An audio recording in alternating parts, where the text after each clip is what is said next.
తను మరణానికి ముందుగానే జగిత్యాల జిల్లా లక్ష్మీపూర్లో సమాధిని సిద్ధం చేసుకున్నాడు నక్క ఇంద్రయ్య. తన మరణం కుటుంబానికి భారం అవ్వకూడదనే ఉద్దేశంతో 2009లోనే సొంత భూమిలో 12 లక్షలతో రాతి సమాధి నిర్మించాడు. తన మరణం అనంతరం అంత్యక్రియలు ఇక్కడే జరగాలని కుటుంబ సభ్యులను ఆదేశించాడు. ఇంద్రయ్య నిన్న మృతి చెందడంతో అతను కోరుకున్న చోటే అంత్యక్రియలు నిర్వహించారు. మరణానికి ముందే కట్టుకున్న సమాధిలోనే శాశ్వతంగా నిద్రపోయాడు నక్క ఇంద్రయ్య.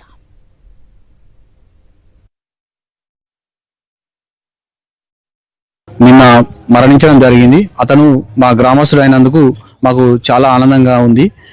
ఇతను గ్రామంలో పలు అభివృద్ధి కార్యక్రమాలు చేసినప్పటికీ ఈరోజు మరణించడం చాలా బాధాకరంగా ఉన్నది. ఇతను గత 12 తను మరణానికి ముందుగానే జగిత్యాల జిల్లా లక్ష్మీపూర్లో సమాధిని సిద్ధం చేసుకున్నాడు నక్క ఇంద్రయ్య. తన మరణం కుటుంబానికి భారం అవ్వకూడదనే ఉద్దేశంతో 2009లోనే సొంత భూమిలో 12 లక్షలతో రాతి సమాధి నిర్మించాడు. తన మరణం అనంతరం అంత్యక్రియలు ఇక్కడే జరగాలని కుటుంబ సభ్యులను ఆదేశించాడు.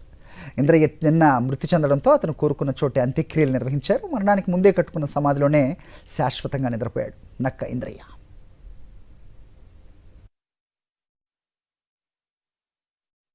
నిన్న మరణించడం జరిగింది. అతను మా గ్రామస్తుడైనందుకు మాకు చాలా ఆనందంగా ఉంది. ఇతను గ్రామంలో పలు అభివృద్ధి కార్యక్రమాలు చేసినప్పటికీ ఈరోజు మరణించడం చాలా బాధాకరంగా ఉన్నది. ఇతను గత 12